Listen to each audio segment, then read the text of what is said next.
Hey there, I'm CJ Baumgartner, Bombs Away, a Minnesota Twins podcast. We're back. We're doing another one here and, had a bit of a delay here to get started, but we are off and running. And, the last time we talked, it was towards the end of the Houston Astros series. And now that everything's officially done and just kind of have had time to sit and kind of think on the Twins and the postseason run and everything in the season as a whole. I'll be honest. When the Twins don't make the playoffs, I'm usually I'll watch every postseason game. I don't care. But when the Twins and really any Minnesota sports team or any team that I follow makes it into a postseason or some kind of playoff and they're out, I usually lose interest for a brief period in time because I'm bitter and I don't know how to deal with it, I guess. I didn't watch much of the beginning of each of the championship series. I watched them towards the end, but that first few days after the dust had settled on the Twins season, I was pretty down on baseball. I don't want to think about the Twins, and it's not that I'm angry at them. It's just a bummer that they're not playing. You know what I mean? I was just sitting there like what time do the Twins play? Right, the entire time. So anyway, we should probably talk about the Minnesota Twins. So some things that we're going to talk about in the podcast today. We'll talk about the Twins, kind of wrap up their whole season. We'll talk about where they can improve in for next year on kind of like a quick, hey, here's it's not necessarily what they're going to do or what I think they should do. It's addressing the problems. So, there's a whole ton of time. I'm not going to sit here and have a podcast telling you who the Twins should sign or shouldn't sign right now. One, because I don't know, a lot can change. The regular season or the postseason isn't even over yet. So I kind of want to let that breathe a little bit. There's nothing to be gained by jumping out in front and being the first to jump on it. So I am going to, and also because I'm wrong. I think that's also just the biggest thing in this is I could sit here and tell you on day one that I think that the Twins should sign this guy or I think they should sign that guy.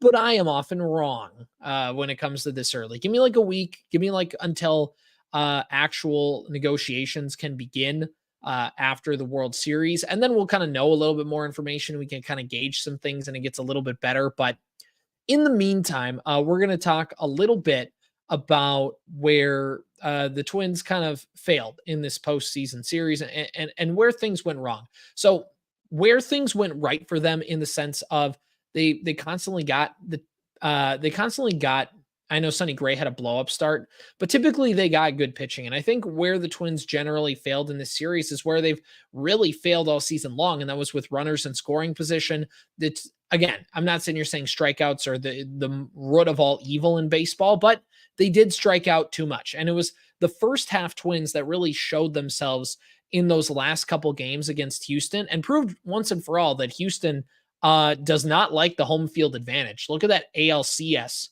the way that shook out. They hate playing in Minute Maid Park. They hate their fans, I guess. But the Twins didn't win those two games, and a large part was because that those Twins showed up, the first half Twins. And I wrote an article about this this week for Zone Coverage, and part of what it was talking about in that was really just the things that we had harped on them all season long for, the things that anybody who's watching the team could tell you, they strike out too much and it feels like they can never get the big hit. Even though the Twins did a lot of good things in the postseason, they broke the postseason losing streak. They won a playoff series and they didn't completely get their butts kicked in that series against Houston.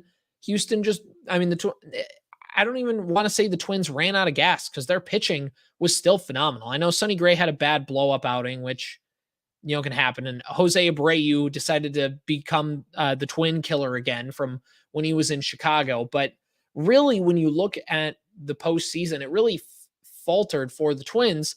They didn't get the hit that they needed. Even in the game even in that game game 3, against Houston, where the Twins lost. And even in the game 1 where the Twins lost in Houston, they had opportunities. They had runners in scoring position. And I get you're not going to come through every single time. I'm not trying to say every time you get a runner on second, he's got to come home. But the Twins were really bad. Really, really bad. When you look at the Twins right now and looking at where Minnesota's biggest issue and something that's noted by everybody again is the strikeout problem. And it stinks because you look at a team like the Arizona Diamondbacks, you look at the Texas Rangers, both those teams are in the wild card series. I mean, what did the Diamondbacks have? 84 wins? It's not a lot. And they're in the World Series with a chance to win because postseason baseball is weird. And I keep thinking the Twins had a really, really good shot to make a run. And that's why it's so frustrating.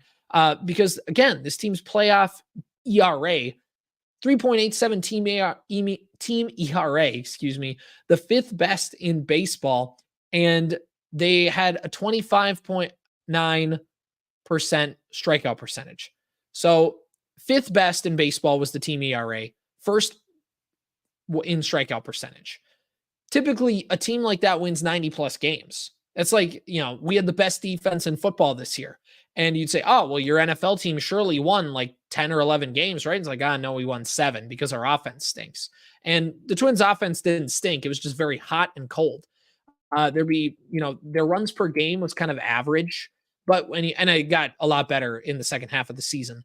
But it always felt like when the things were going bad, there was like 9-run game followed by a 1-run game, 1-run game, no run game, 2-run game, 3-run game, 1-run game, kind of combination of runs. But when you look, and again, this kind of goes to, there's some people, and I get where they're coming from. I don't necessarily disagree. I don't necessarily agree when they talk about, the Twins need to do more singles. They need to do more, drawing singles is more, just as important as getting a double and a home run, or like it's easier to get the single. I get where that argument's coming from.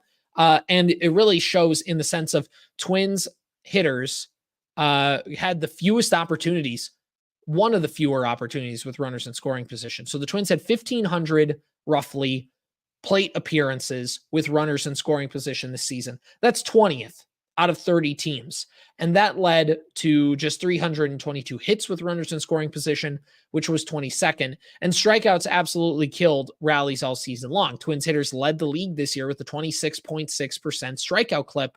And the Twins had 389 of those strikeouts come with runners in scoring position, which was the second worst in baseball. Now, of course, like this is the caveat of saying the Twins hitting got much better in the second half. So I'm not trying to say that I knew all season long this was going to get to them. I'm not trying to say that. But the Twins hitting did get better as the season went on. They had an 809 team OPS, which was third best in baseball since the All-Star break. The lineup had a 109 OPS, which was sixth best. The 753 OPS was seventh best. And they hit the ball with an 89.4 mile per hour exit velocity, which is tied for fifth. So they were hitting the ball hard. They finished it off. They were able to make some things work out for them. The Twins did lead the American League, by the way, with 233 home runs this season, according to Fangraphs. Despite the low attempts and hits, the Twins still had the sixth best OPS with runners in scoring position in the second half of the season with an 811 OPS. And their 60 home runs with runners in scoring position were third best in baseball. That's the season long, excuse me. Minnesota's, we talk about this team and with this offense, and this is all to say is the Twins offense is very hot and cold. There's some underlying issues about them. Yeah, they're swinging for the fences. Yeah, there's some strikeouts here. So what can this team do? Because it's very high ceiling, low floor when it comes to the Minnesota Twins offense in 2023. A slightly more consistent offense can push the Twins. There's a good chance the Twins could have had the 2 seed, and they could have had, did home field advantage matter necessarily against, because the Twins would have likely played Houston. Would home field advantage have mattered in that situation? Probably not, but also who's to say? A slightly more consistent offense for the Twins could push them into that next tier of teams for the 2024 season and help them make a deep playoff run. It sounds simple, but to fix them, you kind of need to understand, again, the issues. Strikeouts aren't the optimal result, but again, they can be a necessary evil. The Twins were one of baseball's best offenses in the second half, despite still striking out a lot. The Twins' strikeout rate did not change in the second half compared to the first half, but yet the Twins' offense improved, which is a way of saying that, yeah, strikeouts aren't great. And I'm not saying that you need to be okay with strikeouts. You still should be frustrated by certain strikeouts, depending on how an at-bat goes. But pretending that a strikeout is the worst thing that can happen every single time, well, you're going to be left very frustrated no matter what team you're following. Again, they can be a burden, but not a massive one if other parts of the offense are working. But the Twins have to reduce the amount of rally killing strikeouts they had. That's where the strikeouts are a problem. The strikeouts aren't a problem when there's nobody on base, because a strikeout or a fly out or a ground out, I get put the ball in play and make the defense work. And I get it. I understand that. I'm not saying I disagree with it, but that's what they tell you in Little League. That's what they tell you in high school. It's what they tell you in amateur baseball, because not every fielder can make every play. In Major League Baseball, that's just not really the case in most situations. But again, the Twins have to lower the strikeouts in rally killing situations, and simply saying, we'll just strike out less. Well, okay. That's like, that'd be like telling the Miami Marlins, a team that did not have a lot of power in 2022. And in 2023, they go to the team and they'd be like, hey, how do we get more power? They're like, well, just hit the ball harder.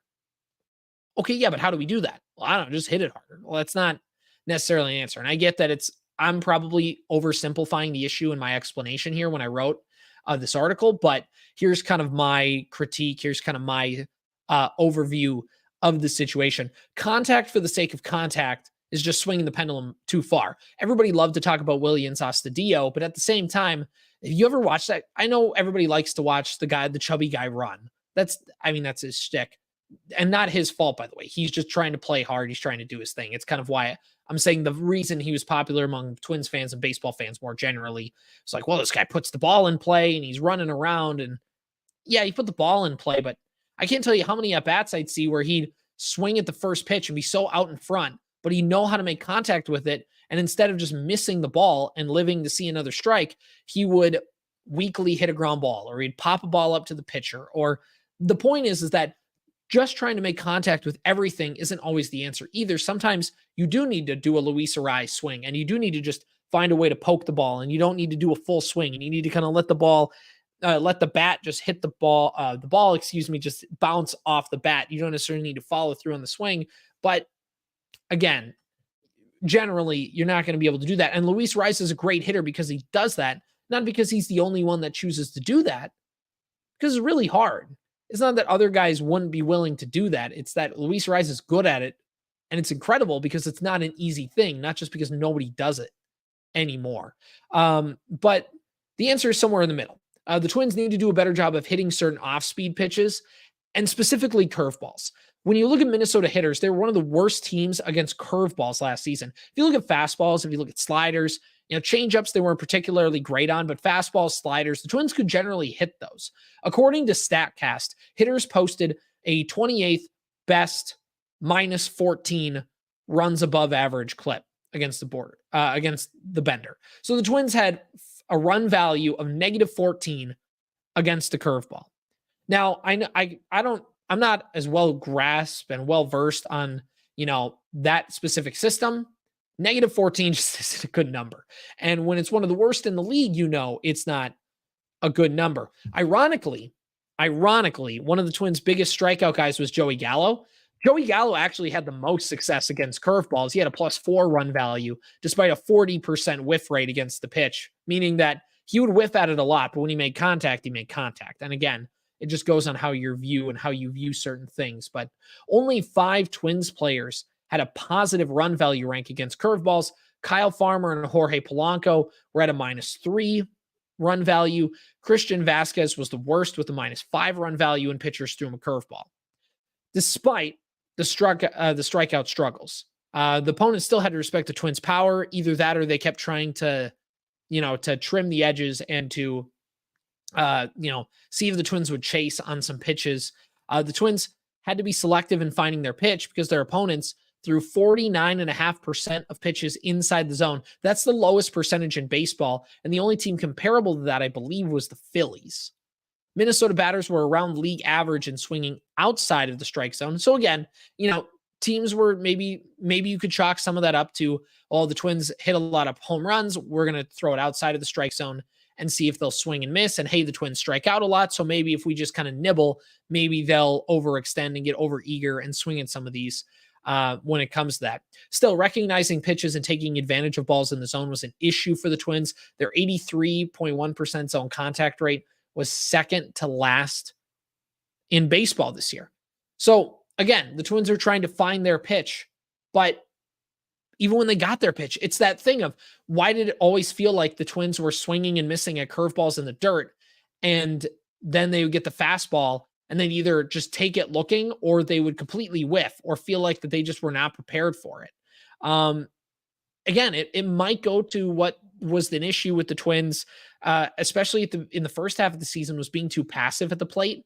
Like they were waiting for the pitch to hit. And I get it. If you can't really hit the curveball well, you're trying to avoid hitting it. And I get you want to be selective and you want to punish mistakes. And after all, the Twins led the league in home runs, or led the American League in home runs.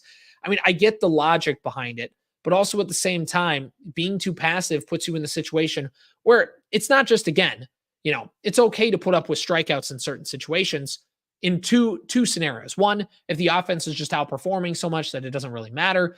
And two, it's hard to put up.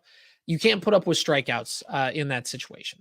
Really, is just lost my train of thought here. But the point is when you strike out so much like the Twins do, and I get they had the power to back it up, but when you're one of the worst in the league, you can't have that. And it ended up coming back to bite the Twins in the postseason, was the strikeouts and the lack of hitting with runners in scoring position. It's not bad to be patient and want to hit your perfect pitch. That's what everybody's coached to do. However, it can lead to a situation where Twins are constantly being behind the 8 ball in the count. When you get down 0-1, not good. When you get down 0-2, you're basically done for. Statistically, it's why strikeout numbers are as high as they are for the Twins. Last year, Twins batters swung at the first pitch in just 1,850 at-bats, which was a 746 OPS. Compare that to the Twins' 3,600 at-bats, where they took the first pitch. They had a 755 OPS, so marginally better. Even with the higher number of at-bats, the Twins still struck out more than double the amount of times with a 1-0 count compared to an 0-1 count. They had a OPS of over 1,000 when they did put the ball in play on the first pitch. Working counts and not being too aggressive is important, but Minnesota hitters can't be overly passive, I think, is my general point I'm trying to make here. The Twins might just need to give it more time. I mean, you look at Wallner, Julian, Lewis. I mean, they're going to take steps up next year. You're hoping Ed Julian and Royce Lewis can bring those strikeout numbers down as they become better hitters. Matt Wallner is just always going to be a high strikeout guy, so you're kind of just going to have to learn to put up with it. But again, can he manage it to where it's not Joey Gallo levels of striking out, and it's just, power hitter strike out a lot, that kind of range instead of the Joey Gallo portion. The thing is, when they got to the playoffs, the Twins posted a 33.6% strikeout rate. They went 5 for 8 with runners in scoring position. They need to pay attention to these issues in the offseason. They need to figure out how to fix it. Because again, you can't win if you can't score. You also can't consistently score if you can't produce in high leverage situations. Because again, the teams that win in the postseason hit the home runs. I'm not trying to say that the Twins need to hit less home runs. And obviously, a 3-run home run is better than a solo home run.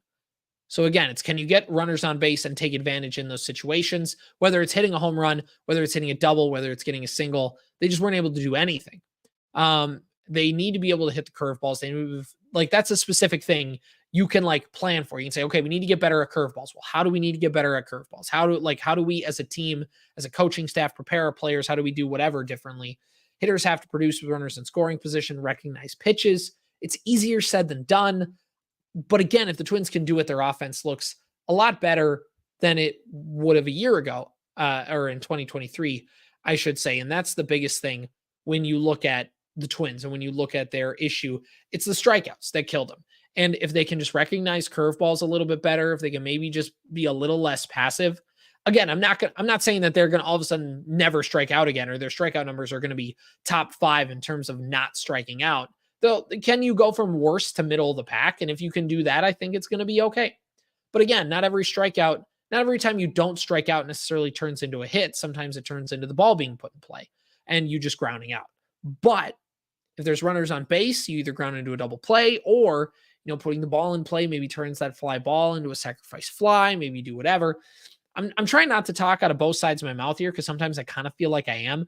But really, when it comes down to it with the Twins and runners in scoring position, it's okay to put the ball in play a little bit in that situation, be a little more aggressive, and again, figure out how to hit the curveball. And if the Twins can do that, I think they're in a good shape. But really, I want to take a second here. Now that we've kind of gotten the Twins' weaknesses out of the way, and I've kind of had my street cred here with the Twins were bad. I think they're bad in this spot, and it cost them. Now here's how they can fix it. Like I feel like I've gotten that out of the way. So I want to make a couple observations.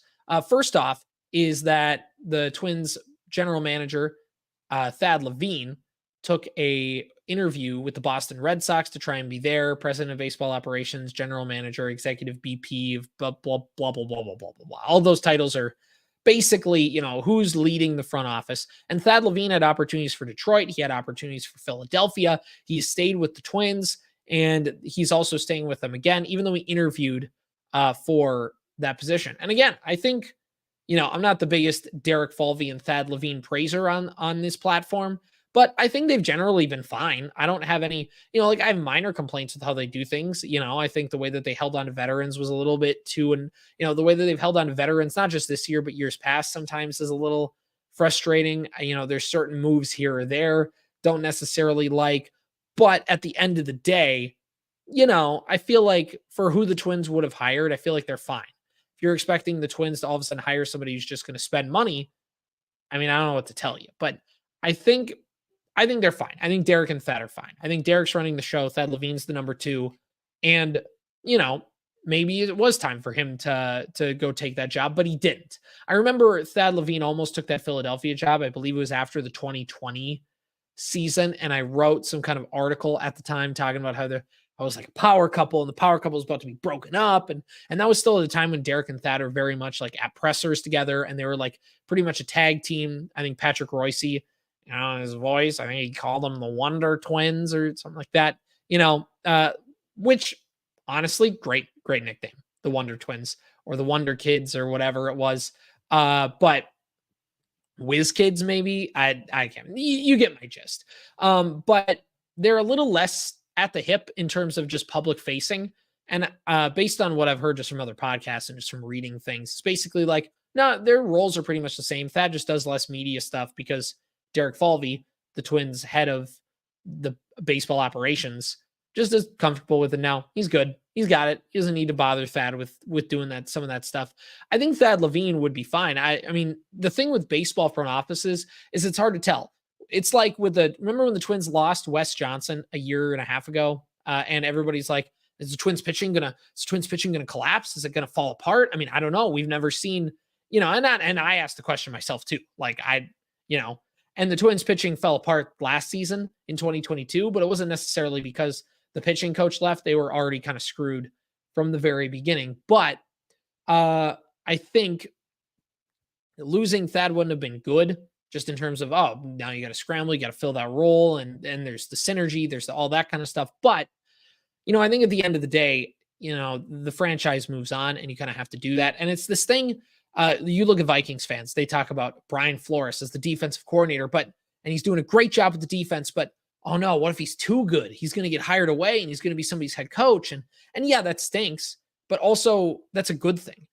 This is one of the best advice I got from, or not advice, but it's one of the best philosophies I've had. I worked at a TV station in Duluth, and it was a very beginner's market. It was a very, like, you just got out of college, and there's a lot of people, that was my first job out of college, was working at that TV station in Duluth. And there's a lot of other people that was their first jobs as well. And in the other competing stations, it was their first jobs because, it's where you start out. It's a smaller market. And some people would say, well, we want to hire people who are going to be here for the long term and not just want to leave after a year. And the person we had at the time who hired people, and he never said this to me personally, this is always what I heard from other people, but I believe it, is that, no, if you're good, that's a good thing. It makes us look better. If we hire somebody who's good and they go on to get promoted elsewhere, that makes us look better. You know what I mean? It doesn't make it look good if you hire somebody because you think that they're not ambitious enough that they're going to want to stay. It's a backhanded compliment. You know what I mean? And that's the thing with the Twins. If Thad Levine leaves, that's just a sign that the Twins are successful. You know what I mean? If Brian Flores leaves for a head coaching job for the Vikings, it means that he was successful in turning the Vikings defense around. And that should be a good thing because you had success, and it sets other people up to know, hey, this team has success. If you go here, you get put in a position to do whatever, and this will lead you to get promoted later. It's kind of gaming the system, but in a way, it's also like, That's the whole point, and that's what people want. So, long story short, is the fact that Thad Levine's staying, and he's not going to do the Boston Red Sox job. And honestly, I can't blame him for taking the interview, and I wouldn't blame him if he took it. And he didn't necessarily turn it down. The Red Sox are going to hire former Twin Craig Breslow. Yeah, remember him? He pitched for the Twins like in 2009, and then weirdly enough for the Twins in like 2017. 2018, maybe 2017. It's like Derek Falvey's first year because Falvey's a Cleveland guy. Craig Breslow had a lot of experience in Cleveland. And yeah, former Twin he was above average. He was a good reliever in his time with the Twins. It's really good in Oakland, had some other good things going on. Good for him. Good opportunity for Craig Breslow. It's a tough front office to work for in Boston. Man, it's a weird situation. Their ownership wants to compete and win all the time, and they'll throw you under the bus if you don't, but also at the same time, they don't want you to spend their money and they want you to cut payroll and they want you to trade your best player. Anyway, it's probably for the best. It wouldn't have mattered at the end of the day. Either way, if Derek Falvey would have had to find a new general manager, if Thad Levine would have left. Interestingly enough, Derek Falvey was requested to be interviewed by the Red Sox and he told him no, which is a good sign because you could think in a world where Falvey's an East Coast guy. And again, Derek Falvey runs the Twins. Like he's the actual guy in charge, even though he's not the general manager title. If he would have left, it would have been kind of frustrating, and the fact of like, he got the team to the postseason, did whatever, even if you don't like him, it's still just like, oh, sure, get the bigger job and you leave. But he stayed because one, I don't know if you really want to work for Boston in that sense. You have more payroll to do stuff, but the expectations are honestly a little bit way too high. Sometimes when you look at the guys they've ran out of town, like Theo Epstein and Dave Dombrowski and all that kind of stuff. But anyway, that's enough. That's enough of me dumping on the Red Sox on this Minnesota Twins related baseball podcast. But a couple other things I do want to mention here for the Twins. Carlos Correa kept making a really interesting point during the late part of the 2023 regular season, and especially in the early part of the postseason, because now all these national writers are talking. So Correa is talking to different people. So he reiterated his point again. He talked about how he felt like the Minnesota Twins this year were a lot like the 2015 Astros, the team that got to the war. They got into the postseason for the first time in a long time. And then they missed the playoffs in 2016, but catapulted themselves in 2017. So that's again with the Twins.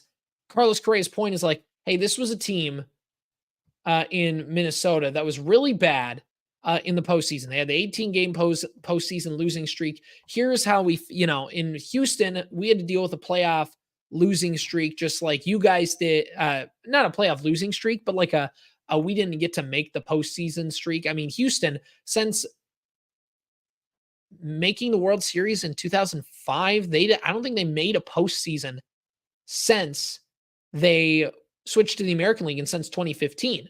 So to Carlos Correa's point is like, and again, he didn't specifically say everything point by point, but reading in between the lines here, Correa's point, the Twins had the 20-year-long postseason losing streak, but the Astros had a 10-year-long postseason drought that they broke. And they snuck into the playoffs as a wild card team, but they beat the Yankees in the wild card game, and they gave the eventual World Series winning Kansas City Royals at that time a good run in the ALDS. And his whole point was like, there's a lot of young guys, a lot of up-and-coming guys. There's some decent vets in the mix, but mainly a lot of up-and-coming guys, and they all got that little taste of the postseason experience, and they all kind of gelled together, and we took that big step forward as a team. Because when you look at the Twins, they have the firm foundation with Pablo, with Buxton, with Correa. Like that's all locked in. That's all baked into the cake. But it's deja vu all over again for Correa's decorated career. I mean, he repeatedly compared them to the 2015 Astros, which again had the young core of Carlos Correa, Bregman, Jorge Springer, and there's a few other ones kind of mixed into there as well. And the exact quote from Correa, I think this was in a post-game presser. He said, the reason I say that is because in 2015, nobody gave us a chance before game one of the ALDS. We got to the playoffs. We had a great wild card game, and we went there and we had a great series against the team that won the championship. And from then on, everybody started to believe that we belonged. And it's the same thing, like Joe Ryan mentioned it after the season. He's like, it's going to be really hard to try and play regular season games because the postseason was just so exhilarating that like it's going to be hard to just play regular season games again. And the same, some other players have said that too. And that's the whole point Correa is trying to make, is like everybody all of a sudden gets a taste, and they're not content with just being a good regular season team. Like they want to be a team that gets into the playoffs and wins. And getting into the playoffs and getting bounced, you get postseason experience. But finally winning that game and just understanding like, okay, yeah, we can do it. Now I know we can. It just takes that monkey off your back so much. And of course, I'm not saying the Twins are going to become the Astros, because the Astros are a straight up dynasty at this point, even though that they've only won 2 World Series. Usually I consider a dynasty like winning 3 in a period, but also they've just made so many deep postseason runs that it's hard to say that they're not. They've been the team to beat for the last 8 years now. Since 2004, the bar has been pretty low for Twins postseason success. The Astros hadn't seen, again, a playoff win in a decade before 2015. They squeaked into the playoffs. They only won 86 games. The Twins won 87 this year. And again, they advanced and they made things tough. And, guys like Jorge Springer were in their second year. Correa was a rookie on that Astros team. You look at an up-and-coming Bregman pretty soon. I think he made his debut in 2016, but you get my point. You have Royce Lewis for the Twins. You have Matt Wallner for the Twins. You have Ed Julian, depending on how you feel about Jose Miranda. You have Brooks Lee. You have Austin Martin. You have Emmanuel Rodriguez. Like, there's a prospect base that's can come up in the next 6 years that the Twins should feel pretty confident about. And again, there's that leadership that needs to be in place when you look at Altuve and Marwin Gonzalez and a couple other guys on that Astros team. You have Jorge Polanco, Max Kepler, Correa, Buxton. You have like a core of veterans in place, and that's what Correa kept emphasizing. Not only was it a good young rookies, but there was a mix of veterans to help guide them along and to be the calming presence and to also be good. The 2015 Astros and the 2023 Twins are way more similar than we think. That's just not like a general anecdote. If we look at the way, and it's not just Carlos Correa being nice. The Astros posted an AL worst 22.9% strikeout rate. The Twins had 26% strikeout rate this year, as we mentioned earlier. But that Astros team and the 2023 Twins were top 3 in the league in home runs. Houston hit 230 home runs that year, while Minnesota hit 233. Houston's 2015 pitching staff had a 3.517 ERA. That was the best in baseball, just like this year's current Twins team, which was one of the better playoff pitching staffs and one of the better pitching staffs in baseball generally. The important part of Correa's comparison to the 2015 Astros isn't so much the season they had, but what they were able to do after. That's the whole point. It's not that Correa's like, yeah, this reminded me a lot of 2015. This reminds me of 2015 and excites me because of what we did in Houston after 2015 and what we can do here. And that's basically the point that Correa is trying to make. It's not just that these seasons are similar and the situations are similar. It's that they feel like they can project it forward. That's the whole point of making the comparison. Because again, the Astros had guys like Kyle Tucker, Jeremy Pena, Yordan Alvarez all come up after the 2017 and especially after 2015. And again, there's Walker Jenkins, there's Brooks Lee, Emmanuel Rodriguez. The Twins have these guys here. The Astros use their organizational depth too to get a few guys, like the Twins use their organizational depth to go get Pablo Lopez. They used their organizational depth in the infield to trade a rise, get Pablo Lopez. The Astros used their organizational depth to trade for Justin Verlander, to trade for Garrett Cole. And they've done it with a few other pitchers as well. And it's not just that Houston got these guys. Houston, remember, took Garrett Cole and made him really, really good. Like he was above average, good starter for Pittsburgh. He became amazing with the Astros. And the Twins did something similar to Pablo Lopez. Took a guy who was above average and made him really, really good. The Minnesota Twins have higher aspirations than only winning one game in the second round of the playoffs, but you got to start somewhere. And there's young guys. You got them the postseason. You got them the taste of winning in the postseason. So the only postseason memories aren't pain. And the biggest thing, and I ended my article talking about this, was a quote from Correa. And he said, "We have something special we're building. We're trying to build on that." And there's Correa's point is like there's a foundation and we had a nice little first step and getting our toes in the water. And it made sure that we could take that big jump because we knew that the water was right. Or we weren't scared of the water being too cold or too hot. Or I don't know what maybe the perfect analogies in that situation. But all of it is to say is that Carlos Correa is right, that the Twins do have a young core that's exciting, and the Twins do have some veterans that they can get excited about, and that the Twins kind of have a little window here that's opening up, just like the Astros did. Again, I'm not saying the Twins are going to make the next 7 straight championship series like Houston. What I am saying is that the Twins have a chance to be very successful, not just in the regular season, but in October over the next handful of years. And it's Carlos Correa saying that wasn't just him being nice. He actually means it. Like there's actually some proof in that pudding, if that makes any sense. All right. So the one last thing I want to talk about with the Twins is the Twins showcased how far their pitching development has come, I think, in the postseason.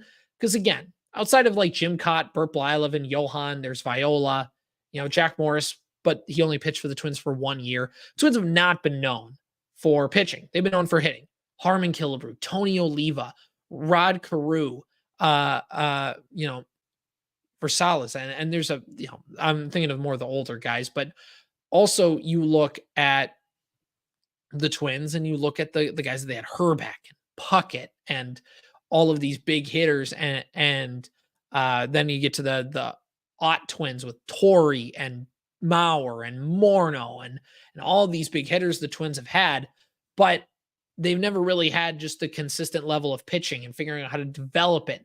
And the whole point of hiring Derek Falvey, again, as we talked about, one of the reasons that he got, the reasons that fans were frustrated him at the beginning is they're like, man, you're supposed to develop pitching. You came from Cleveland. Cleveland had the pitching pipeline, which I'll say like expecting it to happen in like 3 seasons is unfair because because the reason that it took so long, Falvey had to build the infrastructure. Like, I've followed the Twins like very closely for the last 8-ish years. And I mean longer, but like actually like trying to figure things out like this. Derek Falvey has put a lot from what I've heard over the years, just in terms of like news articles and podcasts and whatever. I don't have any insider information, but Derek Falvey got the poll ads to spend a lot of money, not always on the on-field product, but into hiring more positions, having more scouts, and not just scouts to go hold a radar gun in a high school game. They had to build an analytics department whole cloth in the Twins organization because they didn't have it when Terry Ryan was there. And if they did, it was nowhere near what it should have been. So the first few years were building up that infrastructure, hiring people from Fangraphs and Baseball America and hiring people away from Tampa Bay to come build your network and your databases and your whatever. It took a while to get that infrastructure set in place. And when they finally did, things, it doesn't happen overnight. It's like turning around an organization, especially one as far behind as the Twins were in pitching and analytically. It wasn't going to be like an NFL rebuild. It was going to be more like a college football rebuild. It's going to take like all of these kids here. It's going to take like I know the transfer portal makes it a little bit different now, but in the old school days of college football, it's like, okay, we're going to have to like this entire class that's here. It's going to take about like 3 to 4 years before we really get the program where we want it to be. That doesn't mean we can't be successful in the time being, but to where we get it built how we want it and envision it and want to have things run full steam ahead, it's going to take a little bit. And it took a little bit for the Twins. They had to hire all these people in their scouting and analytics, and they had to hire, whatever. They had to get all these people in place, and then they had to get those prospects in, and then they had to develop. Now, the big knock on the Twins is that, well, their entire rotation is traded for. When you looked at guys like Maeda, Malley, Ryan, Lopez, outside of Bailey Ober, it was all guys that the Twins had traded for. Sonny Gray, too. There wasn't a guys that the Twins internally developed. To my case, like, look at Bailey Ober, first of all, developed. Joe Ryan, I get he was traded for in AAA, but also the Twins took him from being just a fastball thrower to a guy who developed a couple, his secondary pitches are developing. And plus, he's just been very, very, very effective to the point where, remember, when the Twins traded for Joe Ryan, he wasn't expected to have this ceiling that he has. So either the Tampa Bay Rays, were wrong, or the Twins did a really good job in developing him. And again, when you look at the Twins turning the corner, they're 3.87 team ERA, top 3 in the American League. They're 9.67 strikeouts per nine, best in baseball. Going back to 2017, so Derek and Thad's first year running the show, Minnesota had 7.9 K through 9 strikeouts. They're averaging 7.9 strikeouts every 9 innings. That's 29th in baseball. The Twins had a 92.4 mile an hour average fastball. Last in baseball, dead last, because the Twins, of course, under Gardy, under Terry Ryan, pitch to contact. Pitch to contact, let your defense make the plays. And that was good, but not good enough because hitters learned how to hit the ball harder. That works in an era where the Metrodome and the ball bounces and putting the ball in play is a virtue. And again, whether you like it or not, I'm not saying you need to like it or not. I'm saying just by the way baseball has changed with players not necessarily wanting to put in contact more. They want to hit the ball hard and they want to hit the ball high. And when you do pitch to contact, that's not necessarily the best strategy. So it took some time for the Twins to shake that around and get that changed. Because again, even the pitchers at the major league level were taught that their entire development careers and then to switch right away. It was never going to be an instant turnaround. Again, you look at the Twins. Twins throw one of the hardest in baseball. They're in the top 10 in the league and how hard they throw a baseball. The Twins showcased how their pitching turned a corner even in the postseason, which is the most important part. It was always, the Twins can do this, they can do that. But, when it comes to the postseason, the Twins pitchers always looked outmatched. And the Twins pitchers weren't perfect. You look at Sonny Gray in that start in Houston. You look at how Bailey Ober started in that first game against the Astros. But the Twins showcased that generally, even with those blowups, they had a 3.4 ERA with averaging 9.5 strikeouts per 9 innings in 6 postseason games. They're middle of the pack among this year's playoff teams, but still, the Twins wouldn't have broken their maligned 18-game playoff losing streak and 21-year postseason losing streak if the pitching didn't hold the Toronto Blue Jays to 1 run over 2 games. And again, that was middle of the pack with those blowups. If you take out the blowups, if you take out the bad part, it's actually really good. But you get my point.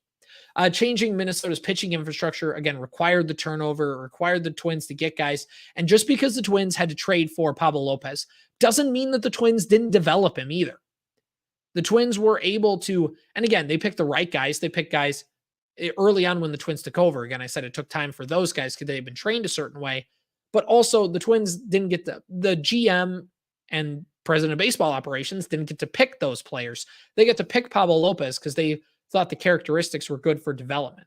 Pablo Lopez developed him to being, again, as we talked about earlier, an above average pitcher into a really, really good pitcher. Joe Ryan, we talked about before. Kenta Maeda was really good in 2020. Sonny Gray had a career year last year. You look at all of that stuff. Lopez being exhibit A, obviously. He was a number 3 starter in Miami. He turned into the Twins ace. He finished second in the American League with 234 strikeouts. Lopez had a career high in innings, and all the Twins did was tweak his pitch arsenal, adding a sweeper. They increased his velocity. Not every pitcher has been a success story for the Twins, obviously, but pitching development certainly has helped a lot of guys reach their full potential. Look at Bailey Ober. I mean, he was like a 13th round draft pick. And he's become one of the Twins' better pitchers over the last couple seasons. Again, the Twins the postseason never really came to fruition because the Twins pitched to contact, even when the Twins had a good pitching staff. So, let's take the 2010 Twins, for example. The 2010 Twins, Gardy's last postseason team, they owned a 3.95 team ERA, which was 11th best in baseball. So not as good as the Twins were this year, but top 3rd in the league. Pretty close. The Twins had 6.5 strikeouts per 9, 25th in the league. The Twins were only above. They only had more strikeouts than teams that were nowhere near the postseason that year.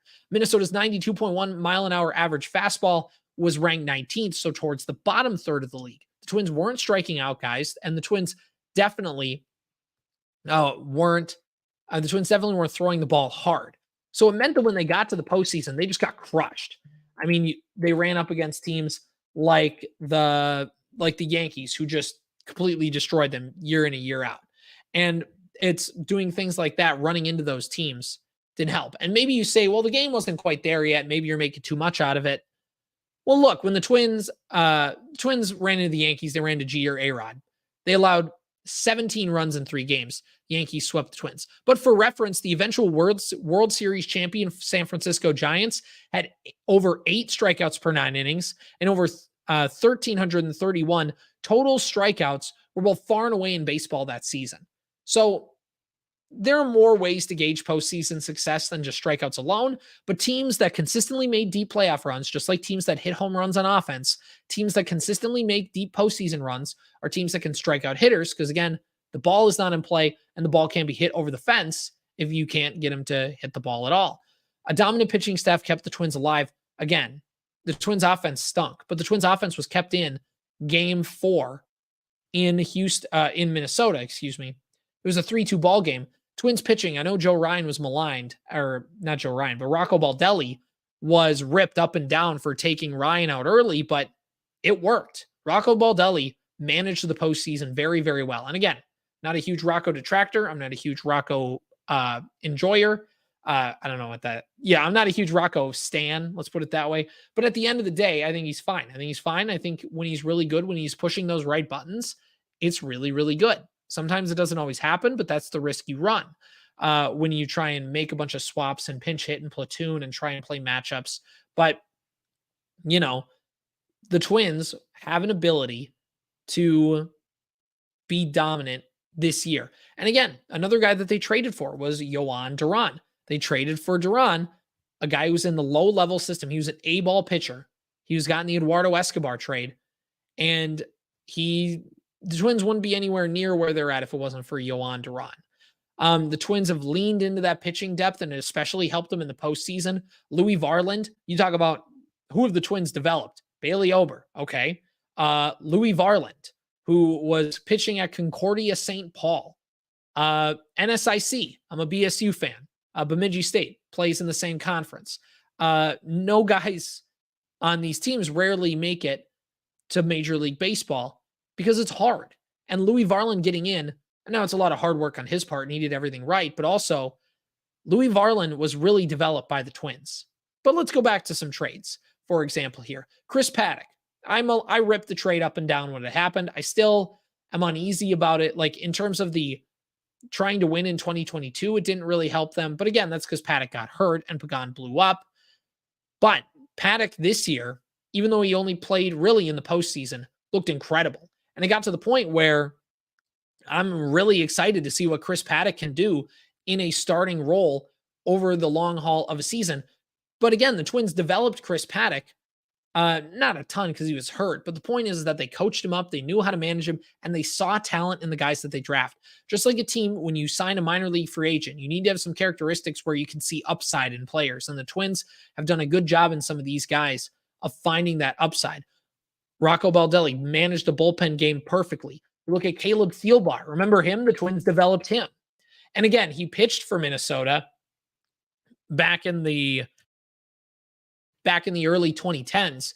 But also he was a pitch to contact guy and he didn't pitch very well. And he was about to retire until the Twins brought him back, and Falvine and Levine and the pitching lab that they have turned him into, he's not dominant, but he's effective. And, you know, it's how it goes sometimes. Every division series matchup except for the Twins was an upset. Seems odd, but really, and everybody's talking about, the postseason format has to change. And oh my gosh, the Diamondbacks and the Rangers are in the World Series. This isn't good. The Mets and the Yankees and the Dodgers aren't in them. And Houston, who's going to care? People care. I'll care. I'm going to watch. But you look at the teams that got knocked out. Baltimore stood no chance because their starting pitching stunk. They were decimated by injuries. The Dodgers, decimated by injuries. And the performances they got out of the pitchers they had to roll in were not good. It's the starting Randy Dobnak in game 2 at Yankee Stadium. No disrespect to Dobnak, but you know, it's throwing guys who aren't ready and shouldn't be in that spot. In prior Twins postseason runs, I could see Joe Ryan being a game 1 starter. And the Twins are so deep at pitching, the Twins basically only let Ryan pitch for 3 innings at best. Teams need power pitching and power hitting to win. Remember, the Twins had all the home runs in the world in 2019. But their pitching stunk and it got them bounced. And it got hurt. You know, Barrios pitched, but also Pineda got suspended and whatever. But the point is, they didn't have the pitching. But again, the Twins took David Festa 13th round. out of Seton Hall in 2021. David Festa is like a sneaky talked about guy in the Twins minor league system.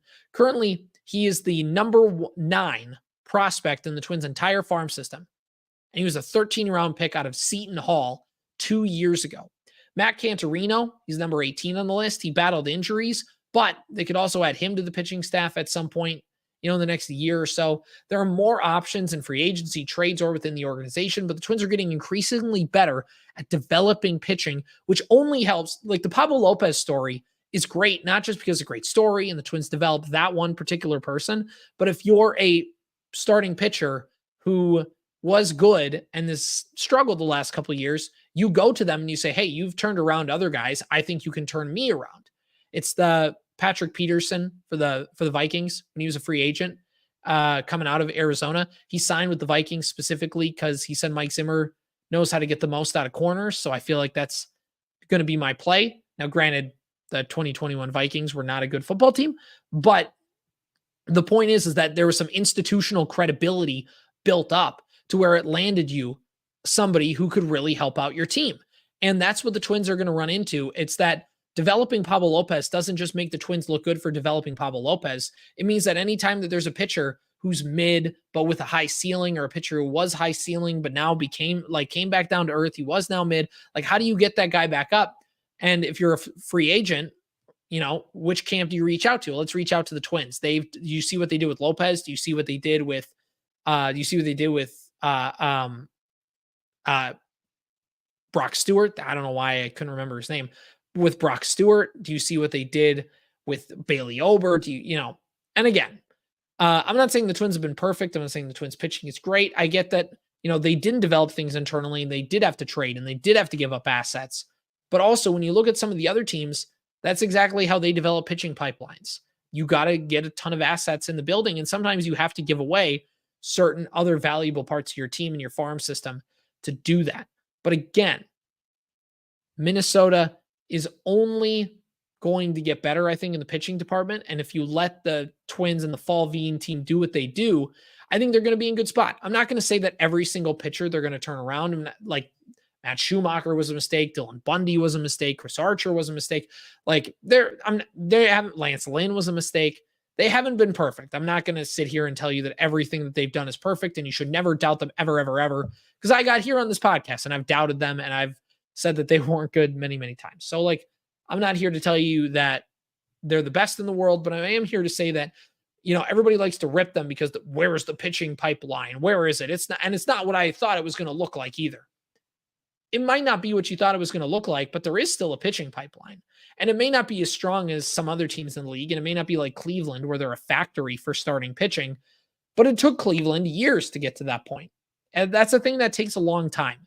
And it's kind of something that slowly happens. You don't realize you are in a spot like that until it actually happens. So one last thing I want to take a look at, and then we'll wrap up the podcast, is just kind of where the Twins go from here and where we're going to go from here as a podcast.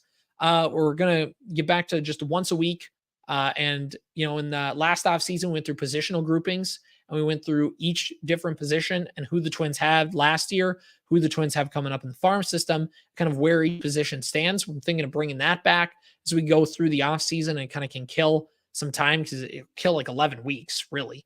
If you think about it, if you cover part of it that way, but also just mainly, obviously if there needs to be if the Twins make a big trade, if they trade for Gilbert in Seattle, there you go. There's the name. Names are hard.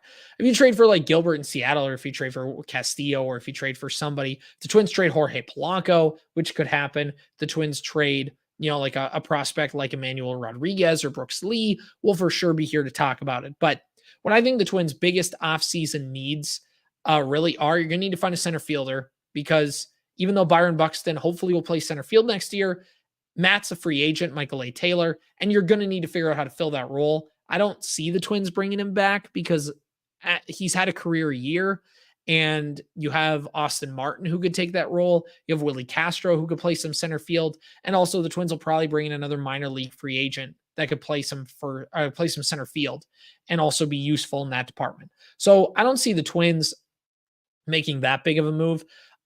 You look at some first baseman, platoon first baseman, DH, preferably a right-handed hitter, a right-handed hitting corner outfielder, just really a right-handed hitting power bat is what they needed last year. And it's what they could probably use again this year as well. Jose Miranda coming back could help out the right-handed hitting first base thing, but also he was hurt and he struggled. And which came first? Did he struggle because he was hurt? Did he get hurt while he was struggling?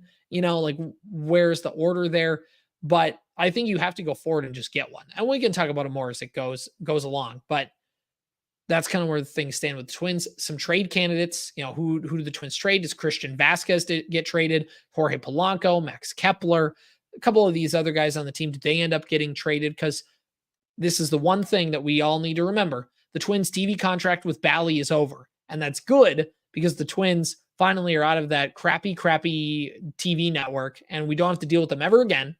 And we have no idea what the Twins are going to do and how we're going to be able to watch Twins baseball next year. But it's not on Bally. That's great. The bad news is, though, that means that in the grand scheme of things, the Twins are going to have as much salary because the Twins got like $60 million a year off of that TV revenue deal. I'm not sure how much of that went into payroll, but the Twins payroll is probably going to take a step back. How big of a step back will be interesting. Because even if the Pohlads want to put their own money into it or kind of say, well, we're going to get the money later, and even though it's not here in our bank account, and even if it doesn't come, like the team is good and now's a chance to win and we'll get the ticket money back with whatever. The main money for Major League Baseball came in those regional sports networks. So the Twins payroll was at 17th, 16th, kind of in that range. And things are going to drop off, not to where they were in the Metrodome days where it's like second to last, but things might be a little bit tougher for the Twins. Maybe there's not as many big moves. Maybe there is. I don't know. It all depends on how much the Pohlads are giving them to spend. And we'll figure that out when it gets here. All right. Well, we'll cover more on the Bally situation. We'll cover more on the Twins free agency and offseason and everything. But until then, I think this is a good time to wrap it up. We'll call her a podcast. I'm CJ Baumgartner. This has been Bombs Away, Minnesota Twins podcast. Be sure to check us out next week. We're going to get some more recordings in here. I'm running around with work and doing a lot of play-by-play. So it's been really hard to sit down and do some of these podcasts, but I appreciate you guys for listening. You guys are awesome. Like, share, subscribe, Apple Podcasts, Spotify, wherever you get your podcasts. Also follow us on Facebook, Twitter, which is X, YouTube at Bombs Away. Do all that great stuff. Really appreciate you guys. We'll catch you next